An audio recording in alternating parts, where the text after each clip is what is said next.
Hello, Biters! Nosso primeiro episódio de 2026 não poderia ser diferente. Com um grande amigo, muitas histórias, né, Rodrigo? A gente sempre fala, né? Precisa muito tempo para conversar tudo. A gente vai tentar resumir um pouco, pelo menos, os assuntos aqui no nosso primeiro episódio de 2026. Rodrigo Della Vecchia, ele que já foi professor universitário, como ele mesmo diz, mas para mim sempre um professor, é um entusiasta da IA, um entusiasta da tecnologia, é um desenvolvedor, um pesquisador e também é CEO da Evcom e conduz uma grande equipe. Seja muito bem-vindo. Muito obrigado, Cipriani. É sempre um prazer muito grande conversar contigo. Cara, o que a gente pode em que sentido a gente pode iniciar a nossa conversa? São tantos os temas, mas acho que a gente tem que trazer de início o que é a Evcom e como ela surgiu. Legal. A Evcom hoje é uma empresa especializada em ciência de dados.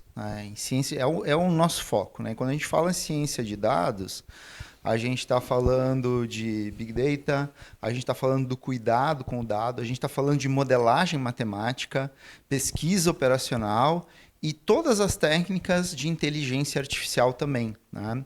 Eu sei que a inteligência artificial é algo muito profundo, importante, né? E faz toda a diferença, mas nem tudo é IA. A gente gosta de falar muito isso, né? Então, a gente trabalha com essas estruturas e isso são ferramentas, porque quem orienta é o problema, a problemática que orienta o uso da ferramenta. Então, hoje o que a gente faz? A gente trabalha com empresas de grande porte, a gente entende os problemas existentes, usa os dados existentes para resolver esse tipo de problema. Então, essa é a essência daquilo que a gente faz. A gente constrói soluções dedicadas para a empresa de grande porte. E em que momento tu entendeu que isso tinha que deixar de ser uma coisa do Rodrigo, que tinha que evoluir para uma empresa e ter uma equipe tão grande hoje? Bom, aí a gente começa a voltar um pouco historicamente, né? Então, sempre trabalhei muito do lado de pesquisa, né? Pesquisa aplicada, junto com empresas, junto com a indústria. E quando a gente começou a ter alguns tipos de impacto ou observar o tipo de impacto que gera soluções desse tipo, né? Por exemplo, um sequenciamento de produção, que agora em dezembro de 2025 bateu pela 9ª vez o recorde de produção. Essa foi a solução que a gente iniciou. E quando a gente viu esse tipo de impacto, a brincadeira começou a virar uma brincadeira mais legal, né? E aí eu me juntei com mais 2 ex-alunos meus e culminou com um período de pandemia, né? O período de pandemia foi um período onde as soluções tecnológicas fizeram toda a diferença, né? Então, havia um momento de ebulição para isso, né? Onde essas coisas estavam fervilhando e a gente tinha todo o conhecimento necessário para fazer essas coisas acontecerem. Então, foi nesse momento ali, então, no início de 2021, que eu e mais 2 ex-alunos iniciamos essa jornada. E qual foi o primeiro grande desafio que vocês encontraram? Os desafios são vários, mas eu diria que o maior desafio, e ele persiste hoje, né? A gente está falando de uma equipe pequena naquele momento, né? Mas uma equipe com bastante experiência e profundidade em conhecimento acadêmico, né? O conhecimento acadêmico ele é livre, né? Ele está no auge da estrutura. Então, como eu utilizo esse conhecimento para criar uma solução? Então, aí existe uma problemática de comunicação. Tá? Então, a gente teve que aprender muito sobre o processo, muito sobre as regras de negócio, ouvir muito, a gente aprendeu muito, ouviu muito, e esse foi um dos grandes desafios, e eu acho um desafio hoje para todas as empresas de tecnologia que querem estar trabalhando com a indústria, porque às vezes são dialetos diferentes e equalizar esse dialeto significa querer muito que as coisas aconteçam, né? De ambas as partes. Então, esse eu acho que foi um grande desafio e é um aprendizado até hoje, né? Tanto que, se a gente pensar no nosso time, metade do time ele tem mestrado, doutorado, pós-doutorado, e a outra metade são pessoas que vêm do ambiente de negócio. Vem do mercado. A gente ainda chama eles de nossos tradutores, né? Sim. E isso é muito importante, se preocupar com a comunicação, porque daí a gente consegue mapear bem o problema, tá? E ser efetivo nessa solução. A gente precisa entregar soluções de alto impacto. Tá? Que realmente resolvam o problema do cliente. Exatamente, né? Não adianta criar toda uma estrutura e essa estrutura não gerar impacto, né? O impacto tem que ser real, né? Não pode ser uma coisa mais ou menos. Não, ou resolve ou não resolve. Então, a gente prima por essa qualidade aqui na Evcom. Cara, isso é muito legal e tu trazer isso contigo desde o início e se manter isso hoje é extremamente difícil, né? Porque as mudanças, mesmo você diz, as mudanças são gigantes, o cliente muda, a interpretação muda e principalmente quem faz a operação, a gestão muda. E aí são, de acordo com as pessoas, os movimentos vão acontecendo, né? Então você tem que juntar tudo isso. E tendo em vista toda essa mudança constante que tem, como é que faz para manter isso no foco? Isso é muito legal. Eu vou trazer um aspecto que eu gosto muito, tá? Que vem de um framework teórico. É um dos artigos mais citados, se não o mais citado no mundo, né? Que são de pesquisadores aqui próximos da URGS, né? O Alejandro e o Nestor. É um dos artigos mais citados do mundo. E o que eles falam? Né? Eles falam desse processo de industrialização novo, né? Da nova revolução industrial. E muita gente confunde a nova revolução industrial com simplesmente uma virtualização das coisas. Mas eles trazem o quê? O ponto ápice, e aí eu vou chegar na essência da tua pergunta. O ponto ápice é a flexibilização. Como assim flexibilização? Quando a gente olha para uma indústria, principalmente a indústria de grande porte, ela está sujeita a toda a dinâmica de mercado. Às vezes ela vai ter que produzir muito, tá? Às vezes o mercado não vai estar tão bom, então ela tem que, ela necessariamente vai produzir menos. Então eu preciso ter soluções que entendam, né, que flexibilizem, né, a situação. Porque algumas coisas são trade-off, eu tenho que escolher para qual lado que eu for. É uma decisão que tem que ser tomada. É uma decisão que tem que ser tomada. E, às vezes, né, uma decisão tomada em alto escalão, eu acredito que poucas, talvez nenhuma, indústria consegue entender o que acontece em nível micro. Então, para onde a gente caminha, né, quando fala isso? Né, a gente entende muito bem isso. A gente constrói soluções adaptáveis e o nosso sonho de consumo, né, e a gente está com alguns roadmaps nesse sentido, é fazer com que a tomada de decisão em alto escalão seja uma espécie de simulação, que a gente consiga ver o que vai acontecer no micro. Hoje, esse é o auge, digamos, de uma indústria 4.0. A gente conseguir conectar tudo. A otimização de um setor, às vezes, só passa o gargalo para o outro. Eu preciso entender as coisas como um fluxo total. Então, quando tu falas ali de como é que a gente vai se adaptando, a gente cria soluções já pensadas nisso, porque é natural do mercado ele se adaptando, né? E, claro, existe toda uma questão de aculturamento. Então, muitas empresas tiveram experiências ruins, inclusive com IA. E a gente sabe muito bem explicar o porquê isso aconteceu. Eu vejo que é uma cultura do povo, né? Achar que a IA ela vai ser uma solução para algo que você não faz. E sim, ela é até certo ponto, mas alguém pensou naquilo. É uma matemática. 1 mais 1 sempre é 2? Não sei. Hoje em dia a gente, né, começa a ter vários outros poréns que vão se adaptando a isso tudo. E uma pergunta que eu te faço, Rodrigo, cara, qual é a verdadeira resposta para um grande poder de decisão? Porque eu vejo tudo como logística. Uma empresa, vamos entrar num setor de uma empresa, no chão de fábrica, certo? A pessoa que está lá trabalhando, ela recebe, por exemplo, a barra de ferro pronta, certo? Da indústria. Ela vai ter que, aqui eu vou colocar nessa máquina, eu vou fazer o corte. Mas ela entende todo o processo até chegar nessa barra? Não. Na maioria das vezes ela não entende. Então, ele tem todo um ecossistema que uma coisa depende da outra, como se fosse uma corrente. Se algum falhar, o resultado final falha.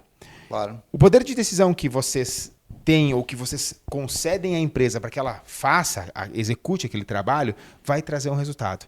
Mas você consegue mensurar esse poder de decisão? Sim, toda solução, né, principalmente essas em termos assim, de produtivos, elas podem ser mensuráveis. Né? A gente chama isso de KPIs da solução. Né? Então, ou métricas da solução. Que é isso aí? São métricas que mostram o impacto daquilo. Né? Normalmente, a métrica financeira ela é extremamente importante. Né? Então, quando a gente fala que a gente bateu 9 vezes o recorde de produção, o que significa, né? Então, grosso modo, significa economizar por ano em torno de uns 500 distribuidores, tá? Mas o que significa isso? Bom, cada distribuidor desses custa em torno de 30 mil reais, né? Então, ali a gente já começa a entender um pouco do impacto. Só que também, cada distribuidora menos desse é em torno de 10 minutos de ganho de produção. Um ganho de produção em empresas de grande porte, né, dessa natureza, o impacto é muito maior do que o próprio custo da situação. Então, a gente vai trabalhando. E quando a gente fala dessa estrutura, né, aí um cuidado que a gente tem, né, não dá para sair construindo uma torre de Babel gigante, né, sem pensar no impacto. Então, eu preciso fazer uma solução que ela sim vai ser pontual, mas ela já pensada para se conectar com o todo. Né? E isso é o mais importante. Essa parte, ela tem que, pelo menos da nossa parte, ela tem que funcionar, ela tem que gerar ganhos, né? Ela não pode jogar um gargalo simplesmente para outra. Então, às vezes, a gente mapeia todo um processo para entender uma única célula e a gente vai mensurar nos KPIs que enfim, financeiros, mas existem outros, né, que a própria empresa também nos ajuda ou é do interesse dela. Né? Isso é extremamente importante. Como é que a empresa está recebendo toda essa informação? A empresa, a indústria hoje no Brasil, ela está preparada para isso? Ela vem se atualizando? Eu diria que ela está cada vez mais preparada para isso. Né? Eu diria que existem graus de maturidade nisso. Tá? Então, porque a gente quando fala de empresas, no fundo a gente está falando de pessoas, né? Então a gente precisa, quando entra num processo, a gente tem todo um cuidado de preparar as pessoas para receber aquilo. Tá? O que uma solução de machine learning, por exemplo, é muito diferente numa solução antiga de software, onde tu termina o processo de construção da tela, está quase pronto tudo, né? Não, é um processo de aprendizado. Né? E conforme a gente vai melhorando o processo, os dados vão mudando e eu tenho que criar uma estrutura adaptada o suficiente para ela evoluir junto com isso. Então, é um processo muito dinâmico. E a gente precisa ensinar isso. Obviamente, a gente aprende muito com o próprio processo, mas há uma abertura muito grande. Por quê? Porque gera impacto, gera muito impacto. Então, quando a gente olha para impacto, mensura os impactos, bom, esse é o caminho principal. Né? Todo CNPJ por trás tem um CPF. Tem. As pessoas hoje buscam muito comodidade, né, Rodrigo? A turma mais nova me surpreende quando eu entro aqui na época, eu vejo muita gente nova querendo tá aí, desenvolver, querendo buscar. Mas a gente também entende que tem muita galera que busca o caminho fácil, ou o trabalho de casa, mas como é que a Evcom está preparando os profissionais e o que vocês pensam em futuro? Até tu me falasse em off aí antes, um momento muito legal, se puder compartilhar conosco aqui, mas como é que vocês pensam em futuro das novas gerações? Não, perfeito. E vou fazer de duas maneiras, né? Uma das coisas que me fez pensar no início da tua pergunta bom, parece que é tudo fácil. Né?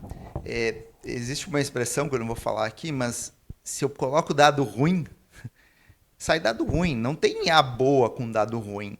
Não tem não como existe fazer. Essa conta, não tem como fazer. Essa conta não existe. Então, existe toda uma preparação nessa gurizada que está aqui, né? Então a gente está falando de cientistas de dados, a gente está falando de engenheiros de dados. Existe uma parte que é como se fosse a fundamentação vamos pensar num prédio. Pouca gente enxerga, né? A fundamentação, né? Principalmente no lugar que tem terremoto, por exemplo, né? Pega Japão, né? Cara, eu preciso estar preparado para tudo que vai acontecer. Então existe todo um trabalho de engenharia de dados, de preparação e cuidado desses dados para poder, de qualidade desses dados para entrar. Tá? Então esse é um primeiro ponto. Agora, não adianta eu só preparar esses dados de maneira aleatória. Eu preciso pensar nesses dados que eles têm que estar preparados para se conectar com as tecnologias atuais. Né? Um dado desse tipo tem que estar pronto para ser conectado e para conversar com técnicas de inteligência artificial. Tá? E essa etapa, né, é a etapa do cientista de dados, que é uma profissão totalmente nova, né? Pouco tempo atrás, eu me lembro que eu dava palestras dizendo, né, quando eu era professor universitário, dizendo Sim. que ia surgir uma nova profissão chamada cientista de dados. Olha que louco, né? Isso fazem quantos anos? A gente está falando 2014, 2015, 2016. 10 anos, vou colocar, né? 10 anos. Isso aí. Né? A Barba Branca também já entrega, né? E então, cientista de dados é uma profissão relativamente nova. Tá? E ela exige habilidades diferentes das habilidades de um profissional de TI. Tá? Ela é muito inventiva, porque eu tenho que construir, eu tenho que construir um modelo que capte a essência do problema e resolva esse problema, seja com IA, seja com modelagem matemática. E isso não é 1 mais 1 é 2, né? Isso não é só técnica, né? Não é só coisas objetivas, existe uma subjetividade para isso. Então, para trabalhar com essas estruturas, a gente tem muita conversa interna, quase que uma formação, né, para o pessoal entender. Esses tempos a gente estava tendo aqui, em outubro né, estava dando um curso para o pessoal que não conhecia de pesquisa operacional, que é uma técnica que não é de IA, mas dependendo da situação, ela é muito utilizada. Então a gente entende que está vindo uma geração nova com muito potencial, com uma criatividade muito grande. Tá? E a gente a gente troca ideias, tá? Mas se preparando também para formar. Tá? E se formar, como tudo é novo, todo mundo está aprendendo e não é só aprender e ser intuitivo, né? Como é que a gente padroniza isso? E como a gente executa também, né, Rodrigo? Porque a execução ela é fundamental. Só saber não resolve. Exatamente. Não, aí aí não funciona. Na época nós temos 3 valores, né? O EVC, né? O E de encantar o cliente, né? O C de conhecimento e o V de vigor, que é força, que é energia, que é aquela coisa de vou fazer. Tá? Eu preciso ter vontade para fazer as coisas. Então, a execução é algo que é extremamente importante nesse processo. Rodrigo, um ponto bem importante que a gente tem que levar em conta tudo isso é a aceitação da indústria, né, de ter esse formato, porque ela busca soluções para ser mais ágil, mais rápido, processo e tudo mais. E aí, como é que a gente traz isso para o mercado atual hoje? Como é que o mercado hoje entende tudo isso? Haja vista tudo o que acontece, as movimentações, a gente sabe que geopolítica, geolocalização, tudo isso ajuda e também atrapalha. Sim, o nosso mercado, como ele é de grandes indústrias, né, ele é muito afetado pelo mercado internacional e tal. Então, a gente tem que estar sempre atento a toda a movimentação internacional. A geopolítica ela é fundamental para o nosso setor.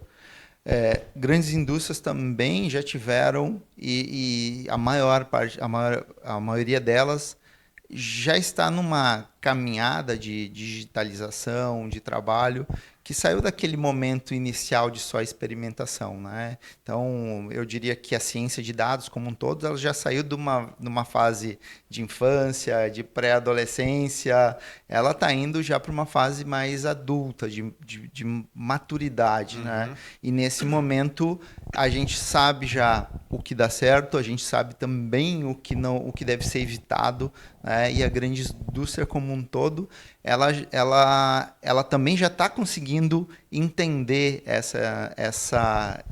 esse ambiente, né? Todo esse ciclo, né? Exatamente, né? Por exemplo, é diferente uma solução de pesquisa operacional de uma de machine learning. Machine learning, eu vou precisar de um tempo de acompanhamento. Depois que o modelo está pronto, ele precisa ainda ser acompanhado, Sim. ele precisa ser impulsionado. Então, existe um cuidado. Só que quando ele começa a gerar resultados, ele gera muito resultado.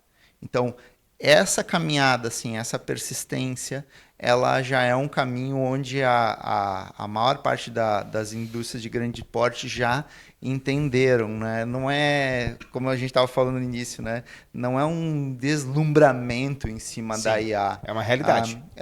A gente não pode se deslumbrar. Existe todo um trabalho que precisa ser feito. Tá? Não é joga esse problema para o GPT e ele resolve. Não é assim. Não é assim, né? O GPT é bom em comunicar, não em fazer contas. E Rodrigo, a gente tem hoje a IA que surgiu, a IA generativa, agora já tem a quantitativa, qualitativa, enfim. Como que você, profissional da área, descreve a IA e como que você também descreve a IA para a indústria? Perfeito. É importante pensar.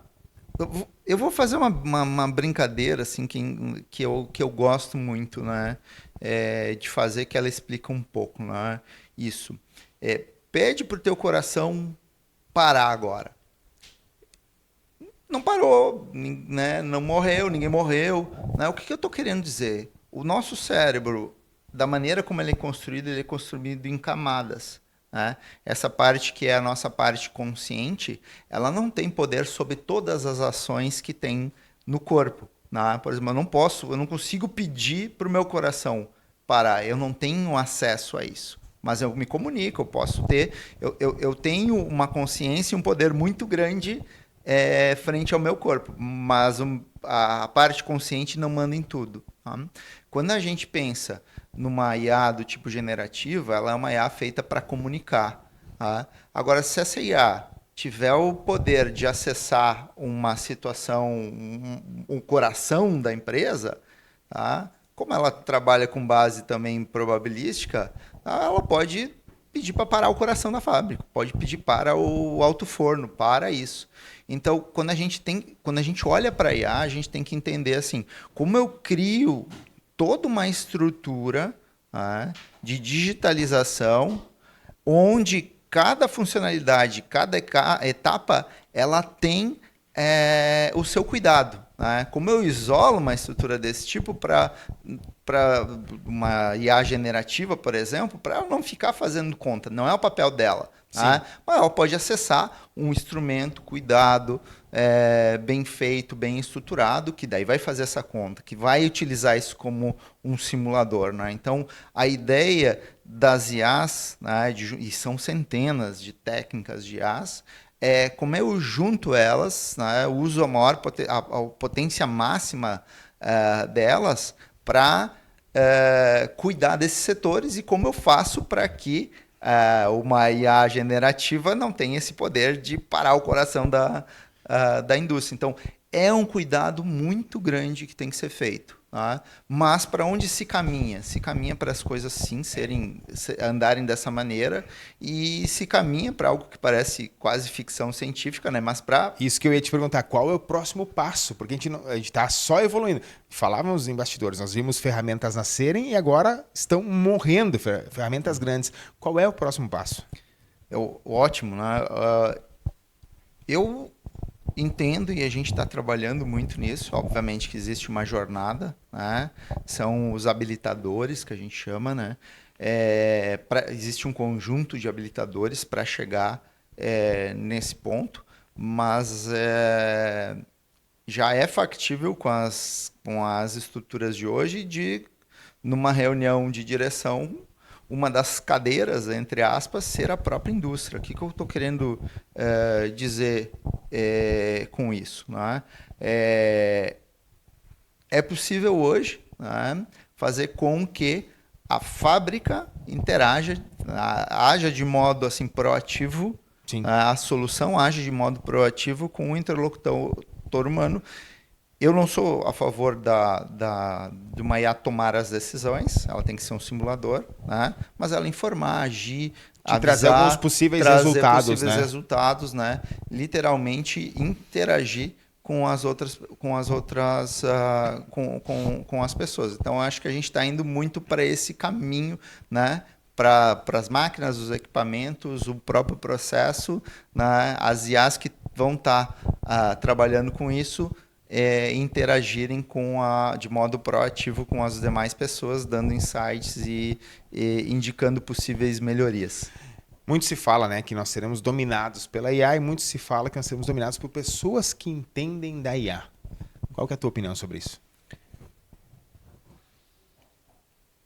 Eu não sei se é fake ou não, mas eu acredito que não. Vi um artigo publicado esses dias que estava falando muito da relação das pessoas com IA, né?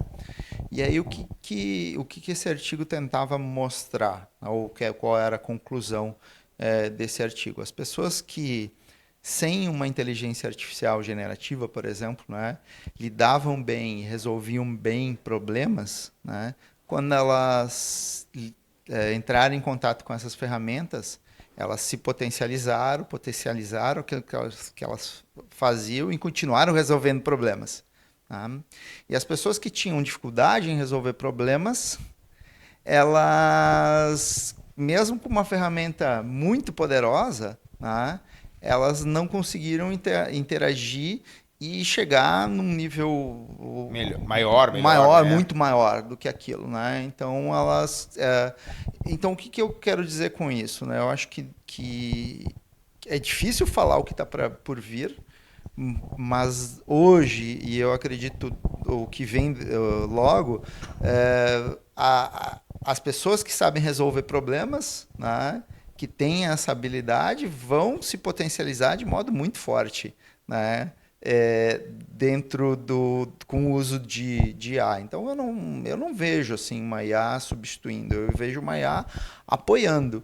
Tá? Mas todo mundo que já interagiu sabe que eu preciso fazer a pergunta certa para ela responder, né? Para ela gerar o maior potencial dela. Não é só colocar qualquer coisa. Né? Aquela velha história, né? Pergunta certa, resposta certa. Pergunta errada, a resposta não vai vir como você que imagina. Exatamente. Mas aí vem uma outra questão, Rodrigo, que a gente precisa muito entender, que é essa nova era quântica, né? Uhum. O que está por vir? É muita física, é uma questão muito louca, acho que também entra muito na tua área, mas a era quântica ela nos traz supercomputadores, super decisões, super apontamentos, né?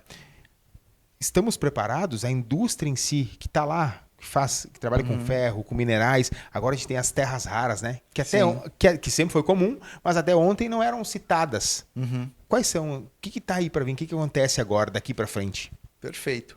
A parte de computação quântica, a gente vai ter um poder computacional absurdamente grande. Né? Então, hoje ainda não é algo factível, existem vários problemas a serem resolvidos, mas é fascinante pensar em ter esse tipo de poder computacional. Por exemplo, hoje a gente tem um código, o nosso código que mais bateu recordes, ele tem de 10 a 15 mil linhas de código. Tá? E ele tem que usar técnicas bastante elaboradas, geométricas, para conseguir encontrar uma solução. E nós temos um outro código que tem aproximadamente umas 100 linhas de código, né? Que ele faz o quê? Ele testa todas as possibilidades. Hoje, eu já deixei algumas semanas rodando, não chegou nem perto do número de uma solução de acabar, né? Porque eu tenho que testar todas as possibilidades. As probabilidades são inúmeras. Então, hoje, com a tecnologia que a gente tem hoje, isso é impossível de ser feito, né? Mas com uma tecnologia quântica especializada nisso, vai ser que nem pegar 3 coisas aqui e dizer qual dessas é a maior. Essa aqui. Visualmente a gente sabe fazer. Vai ser essa facilidade que uma tecnologia dessas vai ter. E isso eu estou falando para a parte da indústria, né? Porque a gente não sabe o que vai acontecer quando a gente conseguir colocar uma IA, né, as técnicas de IA hoje para serem treinadas num ambiente computacionalmente gigante. Porque, por exemplo, um GPT, por exemplo, a ideia, a idealização disso foi lá final da década de 60, 70. Sim. Só que não tinha o poder computacional para conseguir fazer da guerra ainda, né? Sim, tem coisas que são lá, pesquisa operacional, nasceu na Segunda Guerra, que não é IA, mas mas é um fundamento, digamos que, exatamente. Né? Então, tem um artigo bem famoso da década, não sei se é final da década de 60 ou início da década de 70, que mostrou matematicamente que ia precisar uns 40, 50 anos ainda de evolução das tecnologias para conseguir ter aquilo que a gente tem hoje, né? Sim. Tá? Então, imagina com esse poder computacional. Então, faz todo sentido olhar para isso. A gente está olhando com bastante carinho para essa área, né? Um dos focos onde a gente já está conversando com pesquisadores. A gente tem um grupo de pesquisadores também aqui interno, porque a gente quer surfar essa onda aí e vai ser importante ser surfada. Muito importante. E, Rodrigo, a gente tem aí diversos cases de sucesso, né? Mas também tem vários insucessos.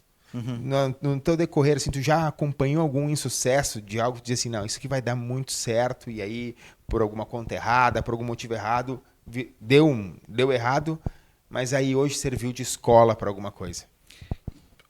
Tudo que a gente fez serviu de escola, né? Como a gente trabalha com inovação, a inovação ela requer um processo, um aprendizado, ela requer muita maturidade de ambas as partes, né? Existe algo que é maior que todos os egos das pessoas envolvidas, que é o problema ou a problemática. Então, toda solução que a gente desenvolve, ela existe um período de desenvolvimento, né?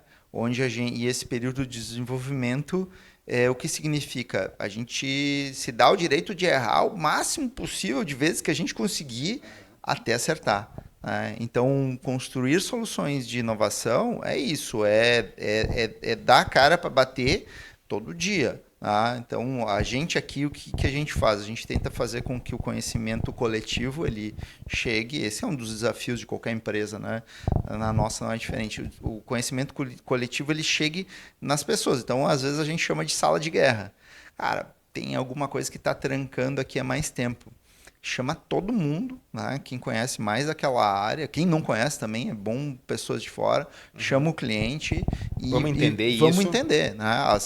As paredes aqui estão todas riscadas e não é fake isso. Né? Boa parte dos momentos que a gente teve de imersão, a gente é isso, é sentar e o legal não é sentar e digitar, né?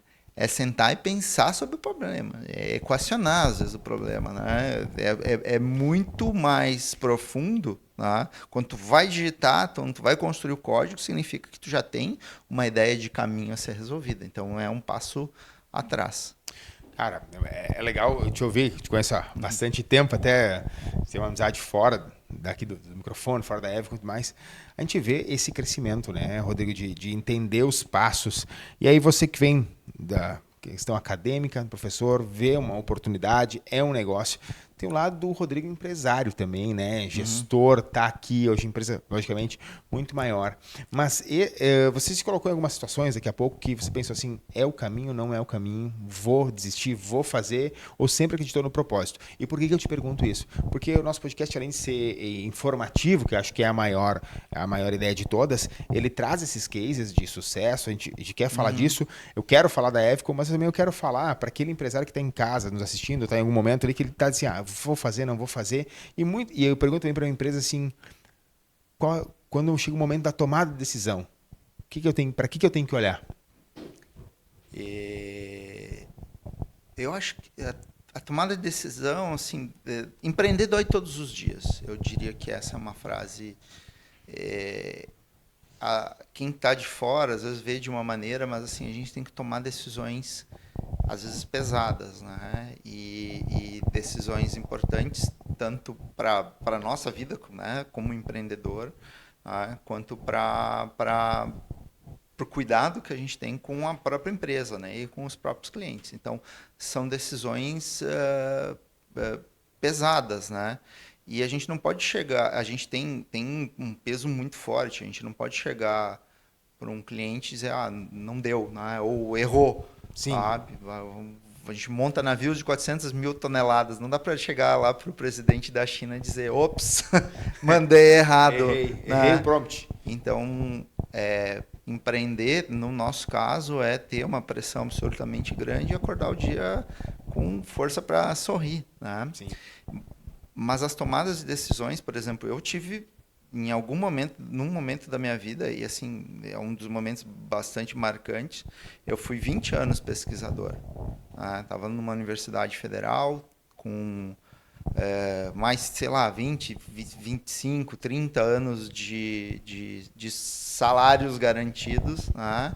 E optei por sair, por me afastar para empreender. Né?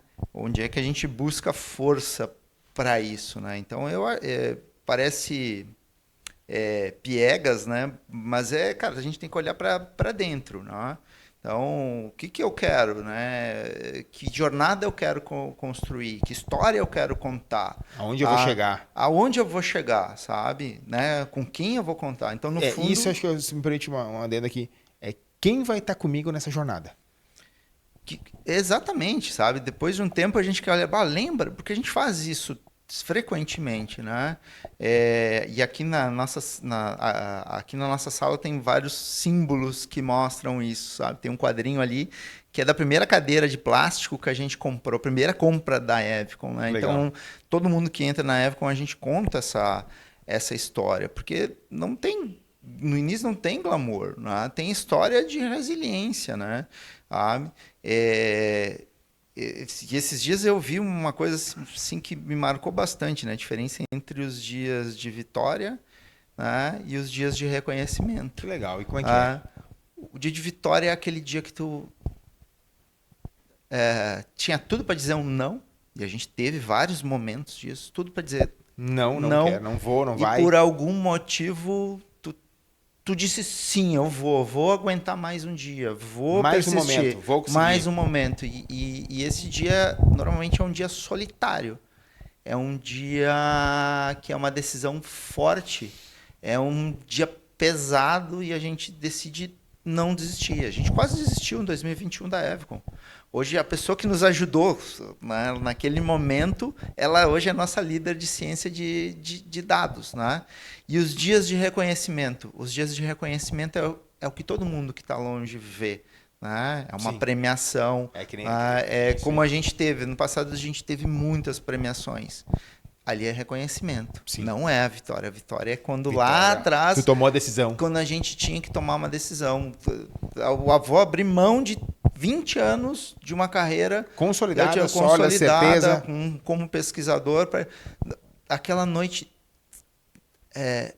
eu fiquei quase uma hora eu só dava um F5 para atualizar, para não sair, mas com o clique aí para clicar a minha saída, né? Meu pedido de rescisão.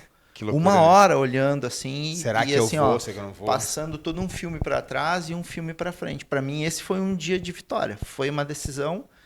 Obviamente que eu conversei com muita gente, fiz muitas contas, né? Para empreender. O pessoal disse, tem que arriscar. Não, para empreender tem que ter uma certa segurança. Quanto mais segurança a gente tem, né? Quanto mais a gente minimiza o risco, melhor. Mas esse foi uma decisão minha. E assim, eu sou muito grato comigo mesmo por ter tomado essa decisão, porque no fundo tu consegue se olhar no espelho no dia seguinte. Eu não sabia o que ia acontecer, mas eu acordei assim, vou lá. Que bom que eu tive coragem de certeza, tomar verdade, essa decisão. Certeza a gente nunca tem, né? O medo sempre dá. A gente sempre diz, se tem um... Se não dá um friozinho na barriga, talvez não valha a pena. Né? Então, para mim, é um bom indício. E quando eu falei que a gente tem que olhar internamente, a gente sempre sabe. Sim. A decisão, ali foi o momento mas a decisão já estava em você, né? E isso é muito importante. Rodrigo, nós estamos em 2026, início do ano. Gravando esse podcast no dia 20 de janeiro, vai ao ar aí nos próximos dias e vai perdurar por um bom tempo. Mas a grande pergunta é, o que a Evcon está preparando para 2026? Mas antes disso, se fôssemos falar em previsões, o que vai acontecer da IA na indústria em 2026? Eu diria que 2026 ainda é um ano de muita preparação. Existe um trabalho que precisa ser feito, que é esse trabalho de cuidado com os dados. Esse trabalho de cuidado com os dados precisa ser feito. De buscar. Tu fala cuidado com os dados, né? De entender todo o processo detalhado. Exatamente. Por exemplo, um dado. Para chegar no máximo potencial possível, é preciso ter facilidade de acesso a todas as informações existentes, né? A todos os sensores, a todos os bancos de dados.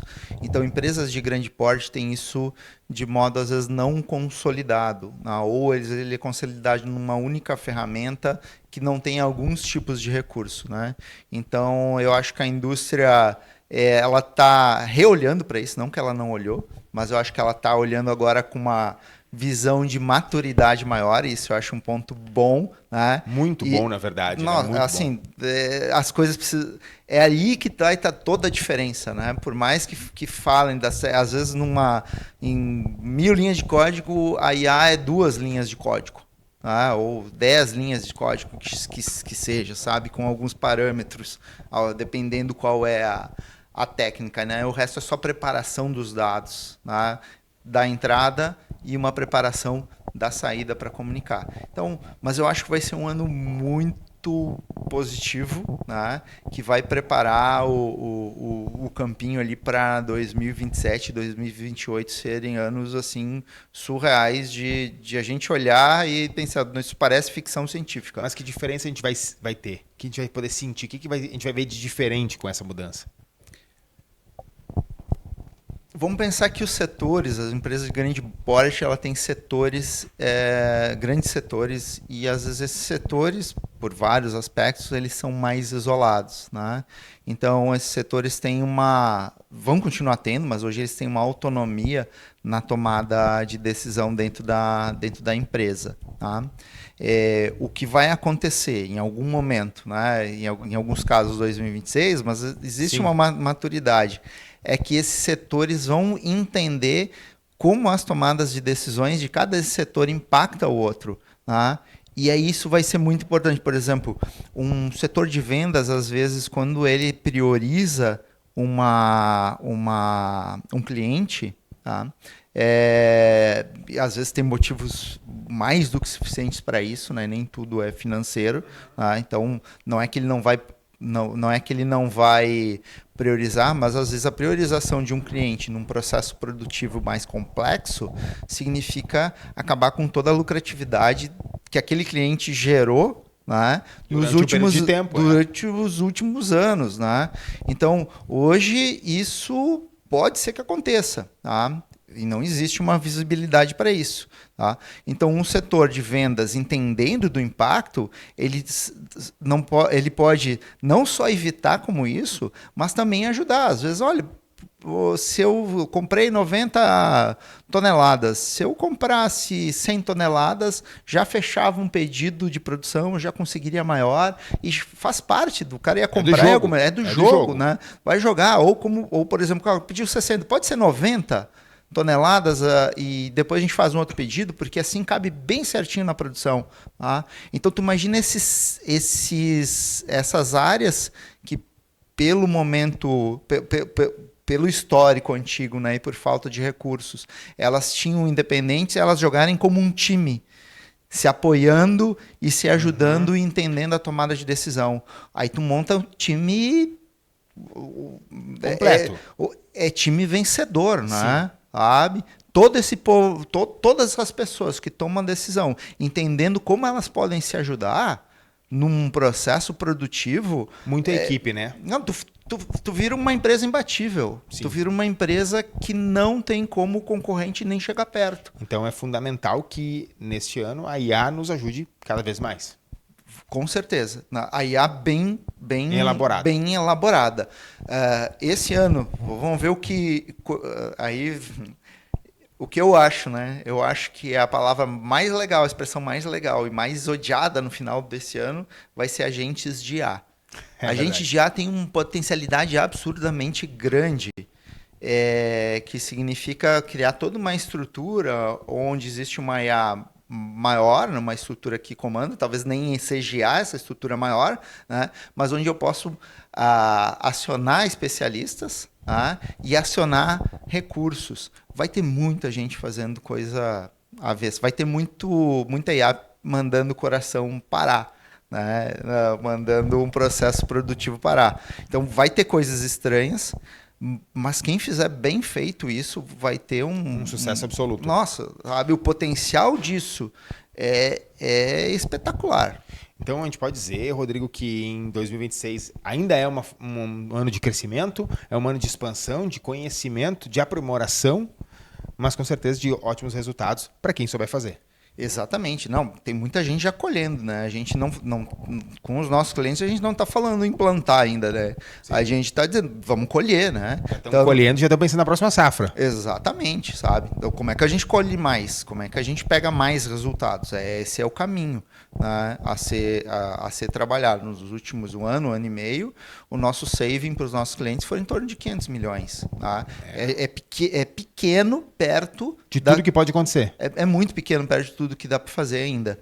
Né? Tem muita coisa para ser feita. A gente consegue otimizar muitas coisas. Cara, isso é perfeito, né? A gente espera que continue. Rodrigo, nosso papo já está se estendendo, chegando ao fim, mas eu quero que você deixe um recado muito importante para aquelas pessoas que estão aí na dúvida se entram nesse mercado de IA, se elas entendam um pouco mais e que conheçam também o trabalho de vocês para entender que a IA na indústria ela também é fundamental. É uma questão de sobrevivência. Tá? Se tu tem... como é que tu vai otimizar ao máximo o teu processo? Como é que tu vai melhorar ao máximo o teu processo? Como é que tu vai trabalhar com flexibilização, né? Com as mudanças, né? Porque o mundo está cada vez mais estranho. Né? As coisas mudam com uma velocidade muito grande. Como é que o setor de indústria consegue se adaptar a isso? Né? É praticamente impossível pensar em adaptações que não sejam adaptações tecnológicas. A tecnologia está ali e não tem como reverter. É uma nova era, é uma nova revolução industrial. Ou tu participa ou tu está fora. Então, se estiver fora do jogo, não tem como voltar. Exatamente, sabe? Então, é estranho falar isso, mas é uma necessidade. Né? É uma necessidade, isso eu diria que não tem mais volta para muitas coisas. E por que não aproveitar todos esses recursos, todas as ferramentas já existentes para se potencializar ao máximo, né? Para se reinventar todo dia. Então, quem não fizer, eu acredito que o concorrente vai fazer. Né? Com toda certeza. Quem não se reinventar... Rodrigo, para a gente finalizar, o que tu quer deixar de mensagem para a galera?